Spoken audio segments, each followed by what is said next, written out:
It's still red. Why? Maybe we should try again. It's all right, just hold steady. I'm sorry, you're not on the list. What? That can't be right. There's been a mistake, please check again. Slowed behind them, wheels of carry-ons bumping against ankles, someone sighing too loudly. The airport smelled like burnt coffee and recycled air. Overhead, a cheerful voice announced a departure to San Diego. "Step aside, please," the agent said, still smiling at the next passenger. Nia tightened her grip on her sister's hand. Zaria's fingers were cold. "There must be a mistake," Nia said, keeping her voice even. "We checked in online." The agent finally looked up. Her eyes flicked from their matching braids to their hoodies to their faces. Calculation. "Your tickets have been flagged," she replied. "Security concern." Behind them a man muttered, "Unbelievable," though Nia couldn't tell who he meant. Zaria swallowed. "What kind of concern?" The agent's smile sharpened. "You'll need to wait over there." Over there meant a plastic bench by the trash can. Over there meant every other passenger watching as if they'd done something wrong. Nia's pulse thudded in her ears. They were 16. Honor students. First-class tickets bought weeks ago. "We didn't do anything," Zaria whispered. The agent leaned closer, voice low enough to sound polite. "Girls like you don't just sit in 2A and 2B. The words sliced clean. Nia stared at her phone. One contact glowed at the top of her screen. When the gate doors suddenly locked with a mechanical click, Nia pressed call. The scanner beeped once, flat, final, red. Nia Brooks stared at the screen as if it might change its mind. "That's weird," Zaria murmured beside her. "Try again."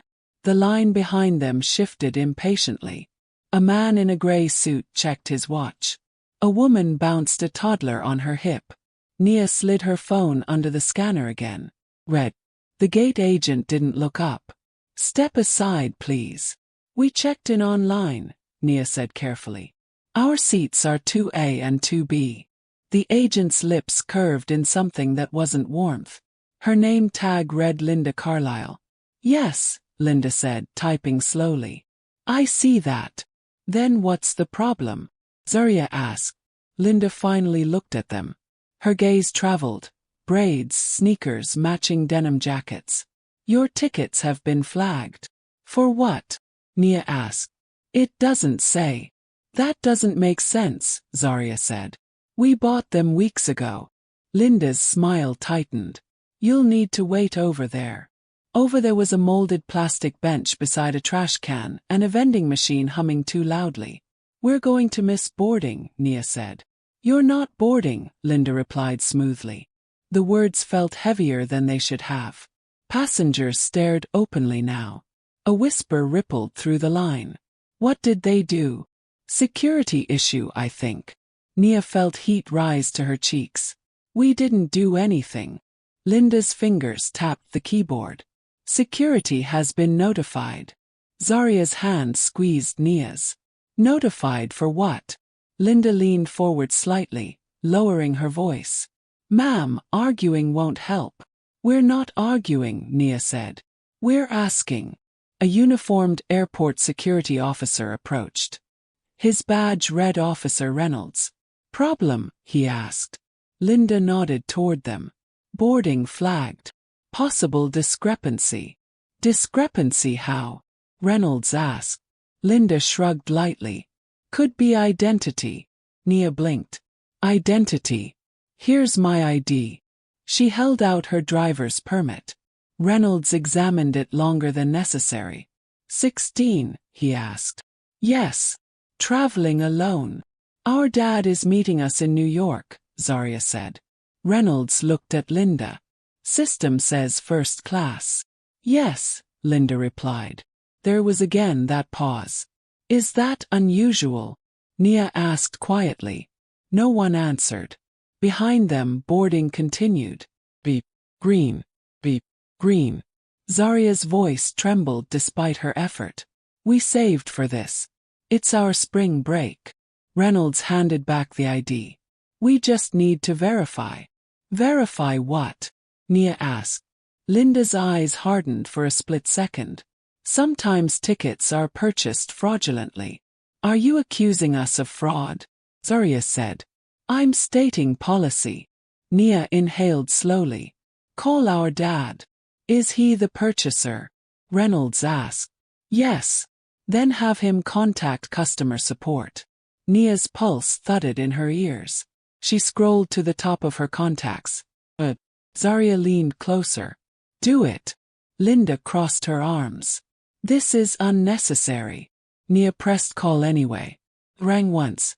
Hey, superstar, Marcus Brooks answered, warmth immediate. Ready for takeoff. Nia's voice broke before she could stop it. Dad, they won't let us board. What do you mean?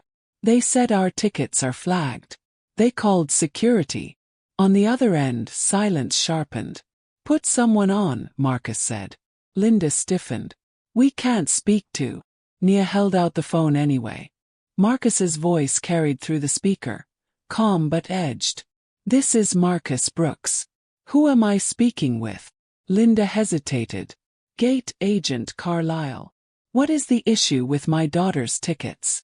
There appears to be a security concern. Specify. I don't have that information. Who entered the flag? Linda's fingers froze above the keyboard. Reynolds shifted uncomfortably. Sir, Linda said, recovering. This is standard procedure. For what? Marcus asked. For discrepancies. What discrepancy? His tone was no longer warm. Linda didn't answer. Marcus spoke again, slower. Flight number. SB417, Nia whispered. Gate C17. Stay where you are, Marcus said. The call ended. Linda exhaled sharply. You shouldn't escalate things. Nia stared at her. We didn't. Reynolds's radio crackled suddenly. Hold boarding at C17, a voice instructed. Linda blinked. What? The scanner stopped beeping. The boarding door emitted a mechanical click and locked. Passengers groaned. What's happening? Someone shouted. Reynolds pressed his radio. Copy. Linda's face drained of color as her computer screen refreshed. An internal message flashed. Immediate halt. Corporate directive. She looked up slowly at the twins. Who? She asked carefully. Did you say your father was? Nia met her eyes for the first time without flinching. Marcus Brooks. And across the terminal, departure screens began flickering from on time to delayed. Marcus Brooks did not raise his voice. He didn't need to. By the time his assistant heard the shift in his tone through the half-closed office door, 3 screens in his corner office were already lighting up with flight dashboards. Get me Daniel Harper. Now, Marcus said. Within seconds, the president of Skybridge Airlines answered. Marcus, I was just reviewing. Flight SB417. Gate C17. Atlanta, Marcus interrupted. Why are my daughters flagged under security? Papers rustled on the other end. I'm not aware of any. You are now. Daniel's voice lowered. What exactly happened? They were denied boarding. Security was called. The gate agent claims a discrepancy but cannot specify one. That doesn't sound right, Daniel said carefully. It isn't. Marcus stood, walking toward the window overlooking Manhattan. Planes crossed the sky in distant arcs. Pull the log. Who entered the flag? I'll have operations check.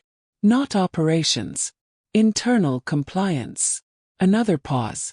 Marcus, Daniel said, voice tightening. If this is a misunderstanding, then it will be corrected publicly. Silence stretched between them. At gate C17, Linda Carlisle refreshed her screen again. The internal messaging channel exploded. Who authorized halt? Corporate override. Why is SB417 frozen? Passengers had begun pulling out their phones. This is ridiculous, a man in a navy blazer snapped. I have a connection.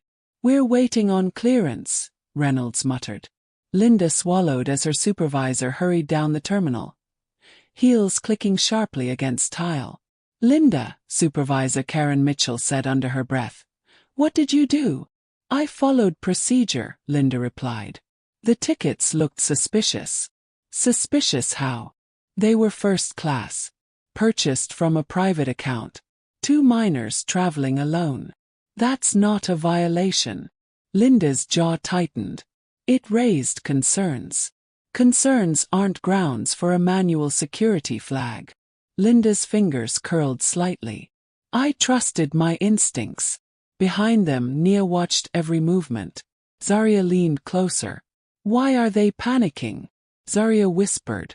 Because Dad isn't just Dad, Nia murmured. Reynolds's radio crackled again. All departures temporarily paused pending executive review. Karen's eyes widened. Executive review. Linda felt the air shift around her. Her terminal pinged again. Caller ID verified. Marcus Brooks, CEO Skybridge Holdings. Her stomach dropped. Back in New York, Daniel Harper cleared his throat. Marcus, I'm looking at the system now. There's no automated alert. The flag was entered manually. By whom? Few keyboard strokes. Agent IDLC, 7742. Marcus's voice went still. That would be Linda Carlisle. Yes. On what grounds? Daniel hesitated. It's coded as behavioral suspicion. Define it. There's no elaboration. Marcus inhaled slowly. You froze a $280 million aircraft rotation today because one gate agent felt suspicious about 2 teenage girls? Daniel winced. I didn't freeze anything. I did. Silence again. I want boarding halted on SB 417, Marcus continued. I want compliance at that gate in 5 minutes. And I want a system-wide pause if necessary. That will cause chaos. It already has. At the terminal, Karen approached the twins. Girls, she began, voice carefully softened. We're reviewing the situation. We didn't do anything, Zaria said flatly. I understand. Do you? Nia asked. Karen faltered. Linda stepped forward. There was a discrepancy. With what? Nia asked. Linda opened her mouth, then closed it. Karen shot her a warning look. Reynolds shifted uncomfortably. Maybe we should escort them to the lounge. Escort? Zaria echoed. Like criminals. No, Karen said quickly. For privacy. Nia felt exhaustion settle over her anger. Everyone already saw. A teenager across the terminal lifted her phone higher, recording. Is this about race? Zaria asked quietly. The question hung in the air. No, Linda said immediately. But her voice lacked conviction. Karen's earpiece buzzed. She turned slightly away, listening. Yes, I see, he's on the line. She straightened. Understood. Karen faced Linda fully now. Corporate compliance wants you off the floor, she said. What? Linda whispered. Immediately. Linda glanced at the twins. You called your father, she said slowly. Yes, Nia replied. Who is he exactly? Before Nia could answer, Karen did. Marcus Brooks. The name landed like dropped glass. Linda blinked. The CEO. Of the holding company, Karen confirmed. Linda felt heat crawl up her neck. Across the terminal, departure boards flickered again. SB 417. Delayed. Then more flights shifted. Passengers murmured louder. Reynolds lowered his voice. They're saying headquarters ordered a temporary ground stop.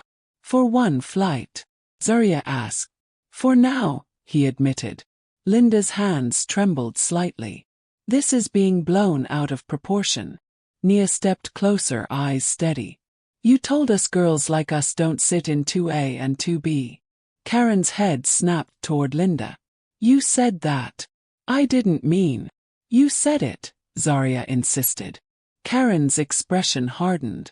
Her earpiece buzzed again. She listened, then nodded. Understood. I'll inform her. She removed the earpiece slowly. Linda Carlisle, she said formally. You are suspended pending investigation. The word suspended echoed louder than the terminal announcements. Linda's composure fractured. Over a misunderstanding. Over falsifying a security entry. I didn't falsify anything. You entered a manual flag without evidence. Linda's voice rose. I was protecting passengers. Nia felt something shift inside her. Not triumph, not yet. Just gravity. Karen turned to the twins. We are deeply sorry. Zaria didn't respond. Nia's phone buzzed. As they put, I'm coming. She looked up at the locked boarding doors, then back at Linda. For the first time, Linda looked small. Across the airport, grounded planes waited on silent runways. And somewhere above the clouds, consequences were beginning their descent. The airport grew loud in a different way. Not the usual hum of rolling luggage and boarding calls, but the sharp, restless noise of inconvenience. Passengers gathered in tight circles. What do you mean executive hold? I have a meeting in Boston. This is insane. At Gate C17, the twins sat side by side in the first-class lounge they had almost boarded from. The irony wasn't lost on Nia. Minutes ago, they weren't worthy of seat 2A. Now an attendant offered them sparkling water in chilled glasses. Zaria stared at the marble floor. I don't want this, she whispered. Want what? Nia asked. All of this. Across the lounge, Karen Mitchell spoke in hushed tones to a man in a dark compliance jacket. We need timestamps, he said. Manual entry, camera footage, witness statements. She said it was instinct, Karen replied. Instinct isn't policy. Nia looked up at the muted television mounted above the bar. A passenger's video was already circulating. 2 teenage girls. Security. Raised voices. The headline crawling across the screen made her stomach twist. Teens denied boarding after security flag. Flight grounded by CEO father. Zaria followed her gaze. They make it sound like we're the story. We are the story, Nia said softly. That's what I hate. A young employee approached nervously. Miss Brooks. Nia stiffened. Yes. I just wanted to say I'm sorry. I saw what happened. Why didn't you say something? Zaria asked. The girl swallowed. We're told not to question gate decisions. Even if they're wrong. Nia pressed. She hesitated. Especially then. The words settled heavily. Systemic. Not one voice. Not one decision. Structure. Zaria leaned back. So if Dad wasn't who he is? The sentence trailed off. Nia finished it in her mind. They would have sat on that plastic bench until the plane left without them. A notification pinged on her phone. Hashtag Gate C17 was trending. Comments scrolled too fast to read. Some supportive. Some cruel. She should have just let it go, Zaria muttered. Let what go? Nia asked. The humiliation. The staring. Nia didn't answer. Across the runway, planes remained still. Ground stop extended. Inside headquarters, executives shuffled between conference rooms. In the lounge, Karen approached again. Your father's flight will land in 40 minutes, she said gently. You didn't have to ground everything, Nia replied. Karen's expression faltered. That wasn't our decision. But you would have let us miss the flight, Zaria said. Karen inhaled slowly. I'm going to be honest. Without corporate escalation. Likely yes. Zaria laughed once, short and hollow. That's the problem. The compliance officer stepped closer. Preliminary review shows no legitimate security alert, he said. The manual entry had no supporting notes. So she just typed something. Nia asked. Yes.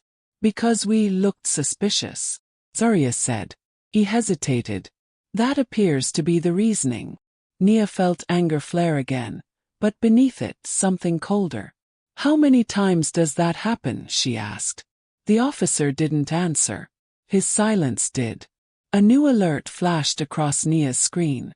Another video angle, clearer this time. Linda leaning forward.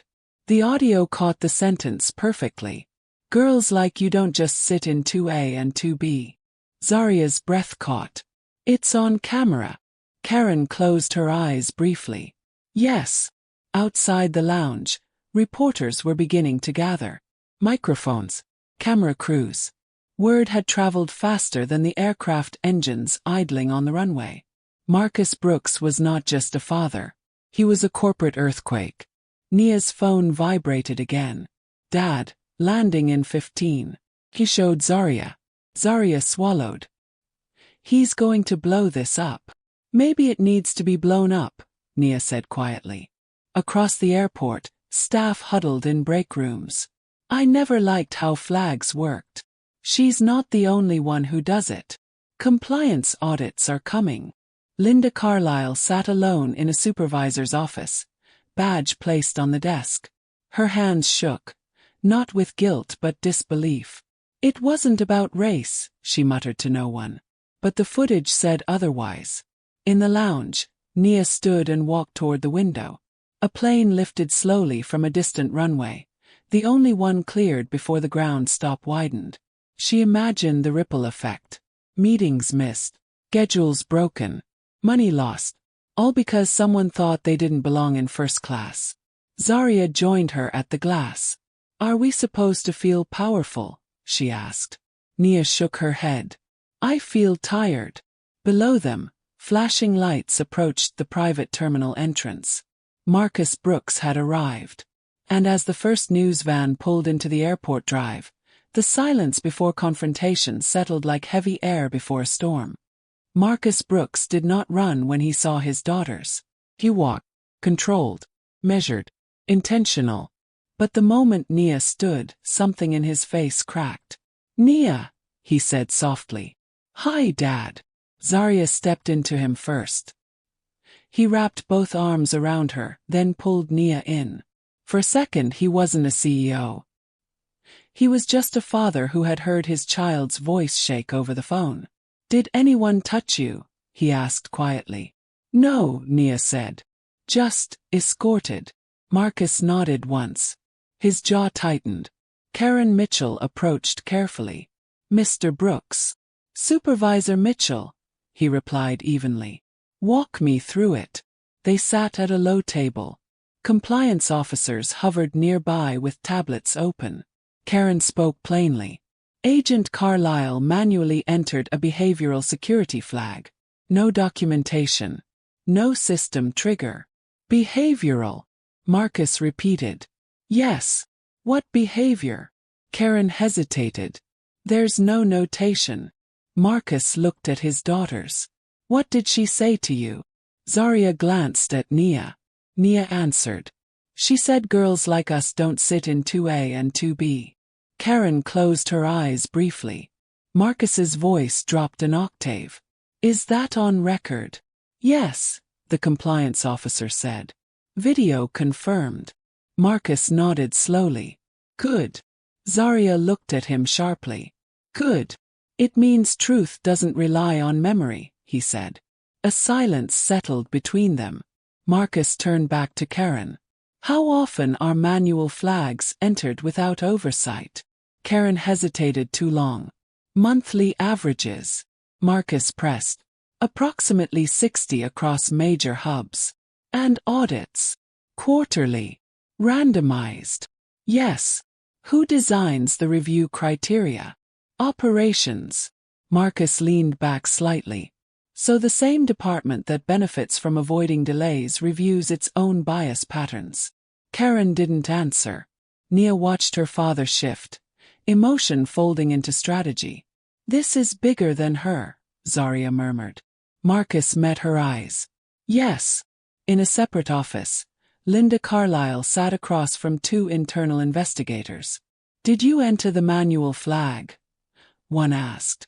Yes. On what grounds? She appeared nervous. She. The investigator clarified. The older twin. What indicated threat? She avoided eye contact. The investigator scrolled through still frames. Camera footage shows steady eye contact. Linda's lips pressed thin.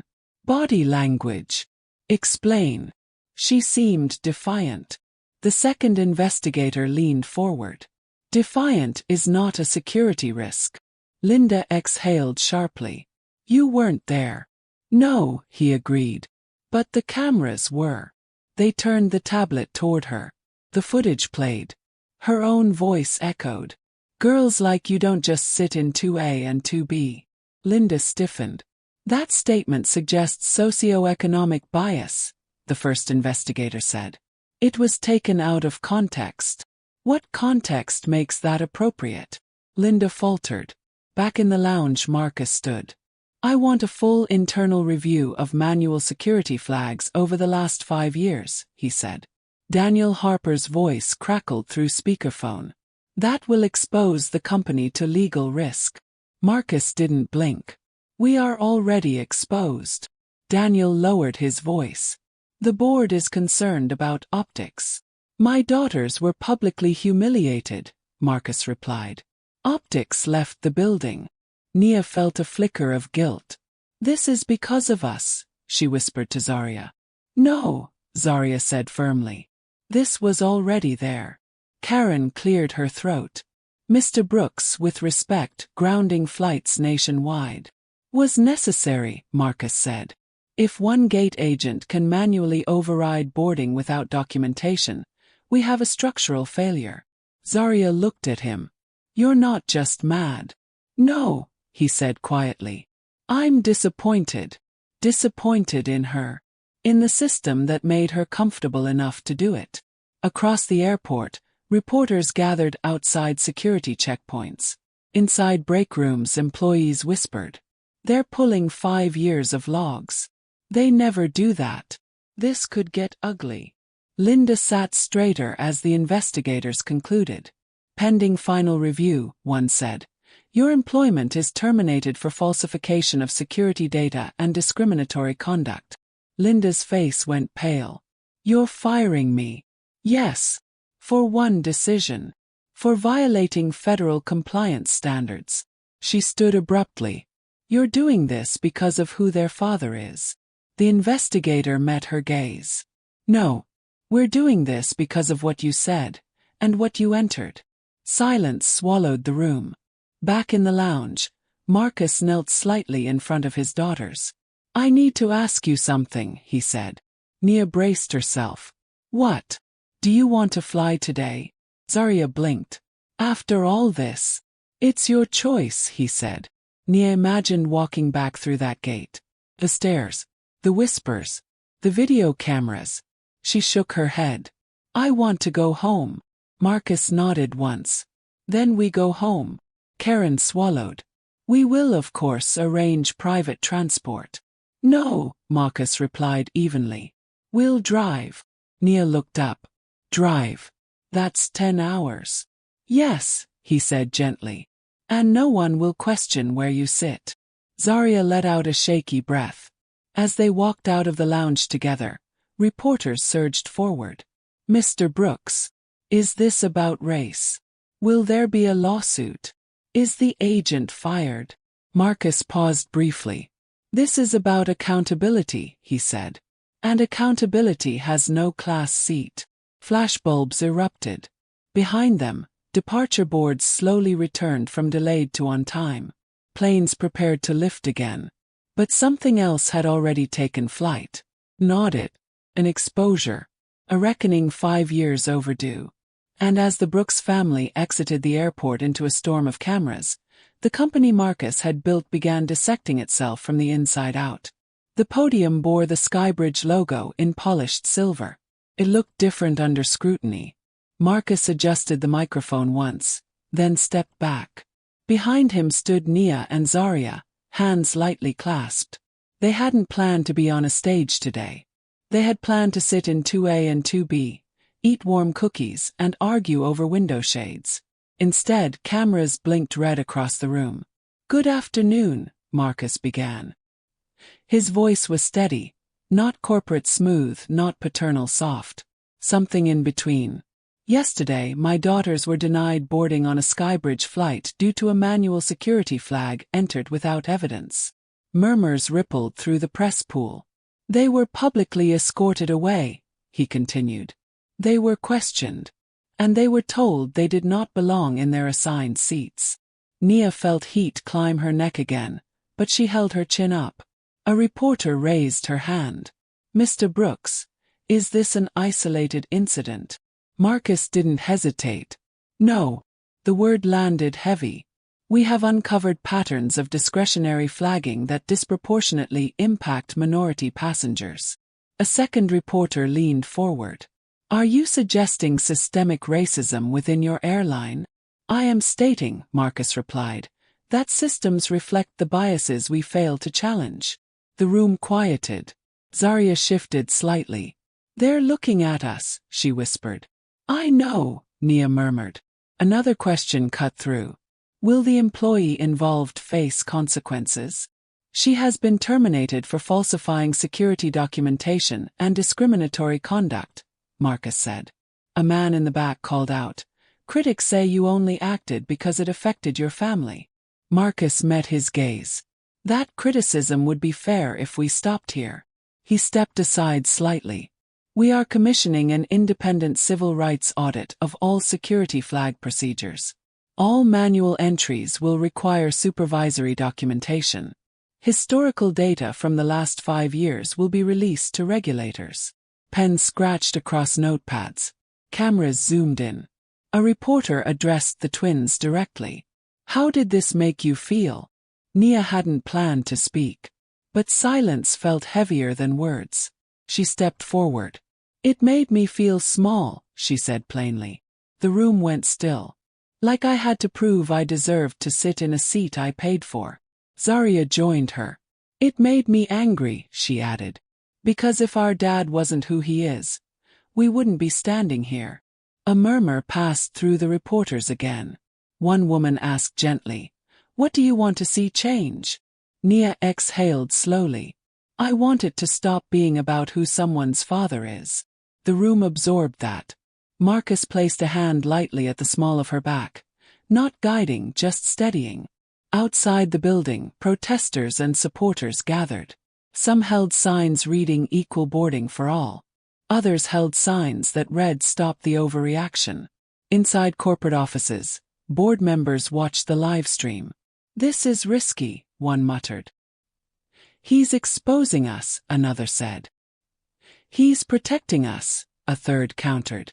Back at the podium, another question rose. "Mr. Brooks, will there be legal action?" Marcus paused. "We are cooperating with regulators," he said. "If passengers harmed by discriminatory flagging choose to pursue legal remedy, they will have access to the data they deserve." Final question. To the twins. "Do you forgive the agent?" Zaria stiffened. Nia answered carefully. "Forgiveness isn't the point." The room quieted again. "The point is that she felt comfortable doing it." Marcus nodded faintly. "That comfort," he said into the microphone, "is what we are dismantling." Flashbulbs erupted again. The press conference concluded. As staff ushered them through a side exit, Zaria let out a breath she didn't realize she'd been holding. "I hate that we had to be brave," she said. Marcus looked at her. "You didn't have to be brave," he replied gently. "You had to be honest." In the parking garage, away from cameras, Nia leaned against the car. "Is this going to fix it?" she asked. Marcus didn't give a polished answer. "It will change it," he said. "Same thing." "No." Zaria climbed into the back seat. "Then we're not done." Marcus started the engine. "No," he agreed quietly. "We're not." Above them, a skybridge plane roared across the sky. Passengers boarded. Scanners beeped green. And somewhere in the company's data servers, 5 years of silent flags waited to be examined, line by line, name by name. The story had moved beyond Gate C17. Now it belonged to everyone who had ever been told, politely and without explanation, that they did not belong. The backlash came faster than the apology letters. By Monday morning, Nia's phone buzzed nonstop. Some messages read, "Thank you for speaking up. This happened to my son too." Others were colder. "You ruined a woman's career. Stop playing the race card." Zaria tossed her phone onto her bed. "I'm turning mine off." You can't, Nia said quietly. They'll just keep talking anyway. At school, the hallway felt narrower. Whispers slipped between lockers. Isn't that the airport girl? That's her. My dad says it's corporate drama. A boy in their history class leaned over. So, did you really shut down the whole airline? Zaria stared at him. No. My dad missed a meeting because of you. Because of us, she shot back. He shrugged. That's what he said. Nia watched the exchange unfold like something inevitable. When injustice becomes visible, inconvenience becomes louder than harm. In the principal's office, Dr. Harris cleared her throat. We're proud of you for standing up, she began carefully. But tensions are high. Tensions, Zaria echoed. There have been parent complaints, Dr. Harris admitted. About disruption. About publicity. Nia folded her hands. We didn't call the news. No, Dr. Harris agreed. But you are part of the narrative now. Outside news panels debated. Was grounding flights excessive? Is this reverse discrimination? Should CEOs intervene in personal matters? At Skybridge headquarters, stock prices dipped. Board members gathered in a long glass conference room. This is escalating, one said. Investors are nervous. Marcus is making this personal. Daniel Harper spoke carefully.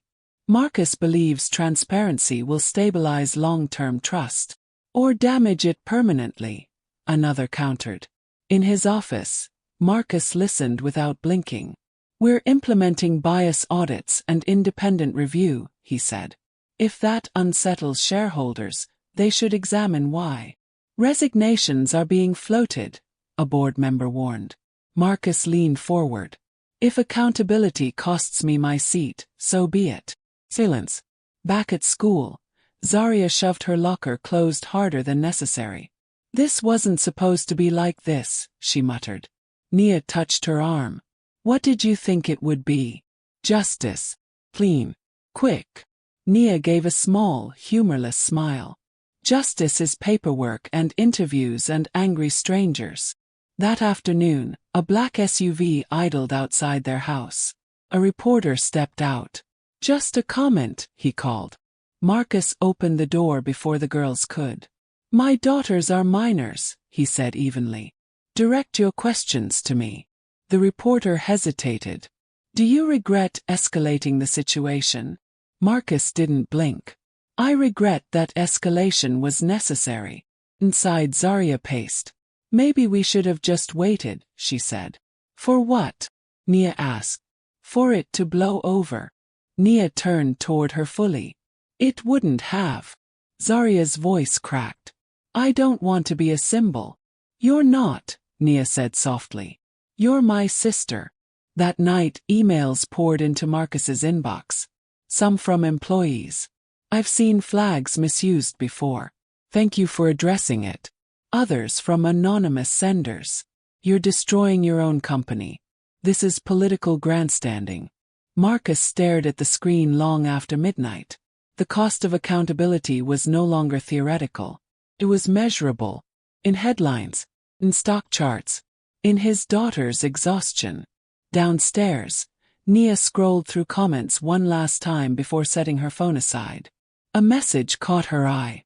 This happened to me last year. No one believed me. She showed it to Zaria. Zaria read it twice. That's why, she said quietly. Why what? Why we couldn't let it go. The next morning, a legal team arrived at their home. Civil rights organizations want to speak with you, one attorney explained. There may be grounds for broader action. Action against who? Zaria asked. The company, the attorney replied carefully. And potentially federal oversight agencies. Marcus listened, jaw tight. This isn't about punishment, Nia said suddenly. Everyone looked at her. It's about preventing it. The attorney nodded slowly. Prevention requires exposure. Zaria leaned back against the couch. I just wanted to visit Dad, she whispered. Marcus crossed the room and sat beside her. I know, he said. And now, he replied quietly. We decide whether this story stops with us or keeps going. Outside, neighbors watched through curtains. News vans returned. On television screens across the country, commentators debated whether the twins had overreacted or uncovered something larger. And as the sun dipped below the rooftops, the weight of visibility pressed down harder than the humiliation at Gate C17 ever had.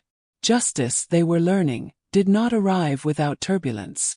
The pressure did not come loudly, came in polished emails, in calendar invitations titled Strategic Alignment Discussion, in phrases like long-term viability and brand rehabilitation. Marcus sat at the head of the boardroom table, hands folded. A director cleared his throat. The audit is necessary. But the optics of you remaining CEO during litigation. Optics again, Marcus said quietly. This is about shareholder confidence. No, Marcus replied. It's about comfort. Silence. Another board member leaned forward. If you step aside temporarily, it signals neutrality. Neutrality, Marcus repeated. My daughters were denied boarding by our system. Neutrality suggests distance. Daniel Harper interjected carefully. The company has already implemented the first wave of reforms. Outline them, Marcus said. Daniel nodded. Immediate elimination of undocumented manual flags. Mandatory dual authorization for overrides. Independent Civil Rights Oversight Panel. Public quarterly reporting of demographic data tied to security holds. Director frowned. Public. Yes, Marcus said. Transparency prevents decay. And if investors leave, then we rebuild with those who value integrity. The tension thickened. In the hallway outside, Nia and Zaria waited with their mother, Elise. You don't have to be here, Elise reminded them. We know, Zaria said. But we want to. Nia glanced at the frosted glass doors. They're asking him to step down, aren't they? Elise hesitated. They're asking him to make it easier. For who? Zaria asked. Inside, a board member spoke bluntly. Your personal involvement makes this appear retaliatory. Marcus's eyes hardened slightly. Retaliatory would be suppressing the audit. You're emotionally entangled. I am accountable. The room fell quiet. After a long pause, Marcus stood. If this board believes reform requires my resignation, vote. A ripple of surprise passed around the table. Marcus. Daniel began. No, Marcus said calmly. Vote. Minutes later, ballots were cast. The result was close. But not enough. Marcus remained. Outside, Nia exhaled when he stepped into the hallway. They tried, she said softly. They did, he replied. Zaria searched his face. Are you okay? Marcus smiled faintly. Leadership is turbulence. Later that week, congressional oversight hearings began. Executives sat beneath bright lights. Marcus raised his hand and swore to tell the truth. A senator leaned forward. Mr. Brooks, why were manual security flags allowed without supervisory review? Marcus answered evenly. Because we trusted discretion without auditing bias. And that trust was misplaced. Yes. The word echoed through the chamber. Another senator asked, would this reform have occurred without the involvement of your daughters? Marcus paused. Not this quickly, he admitted. In the audience, Nia felt both pride and discomfort. Truth had weight. Zaria leaned closer. He didn't sugarcoat it. He can't, Nia whispered. During recess, a staffer approached the twins. My sister was flagged last year, she said quietly. She never filed a complaint. Why not? Zaria asked. She thought it was her fault. The simplicity of that statement landed like a blow. Back home that evening, the house felt unusually still. Elise set down her purse. This won't end quickly. I know, Marcus said. Nia hesitated before speaking. Do you regret it? Marcus looked at her fully. Regret what? Freezing the flights. Starting all this. He walked to the window, watching planes cross the twilight sky. I regret that it took my daughters being humiliated for me to see how deeply it ran. Zaria stepped closer. It wasn't your fault. No, he said gently. But it is my responsibility. Days later, Skybridge released the first transparency report. The numbers were stark. Media outlets highlighted disparities. Editorials shifted tone, from questioning escalation to acknowledging systemic imbalance. But backlash did not disappear. Online forums accused the company of politicizing security. Anonymous threats trickled in. Security increased around the Brooks home. One evening, as Nia lay awake, she turned toward Zaria. "Do you think it will change?" she whispered in the dark. Zaria thought for a long moment. "I think it already has," she said. "How?" "People are watching now." Outside, another plane cut across the night sky. Routine. Ordinary. But inside Skybridge's systems, quiet changes were being coded. Manual override buttons removed. Oversight alerts added. Bias audits scheduled quarterly instead of yearly. Reform did not roar. Rewired. And though the turbulence had not settled, the direction of flight had shifted, away from silence toward accountability. The courtroom did not clap when the ruling was read. Did not cheer. Absorbed. The court finds that discretionary security flagging practices at Skybridge Airlines demonstrated statistically significant racial disparities, the judge stated evenly. The company is ordered to implement permanent oversight reforms under federal supervision. Financial restitution will be provided to affected passengers identified through audit. A murmur moved through the gallery. Nia exhaled slowly. Zaria squeezed her hand once. Marcus remained still, listening to every word as if memorizing it. Further, the judge continued, former employee Linda Carlisle's falsification of security documentation is substantiated. Regulatory penalties will be assessed accordingly. No triumph passed through Nia. Just gravity. Outside the courthouse, microphones waited again. "Is this justice?" a reporter called. Marcus paused before answering. "It is accountability," he said. Nia stepped forward when the next question came. "How do you feel now?" She considered it carefully. "Relieved," she said. "And tired," Zaria added. "It shouldn't take a lawsuit to prove you deserve a seat." The story began to shift after that. Not overnight, but steadily. Other airlines announced internal reviews.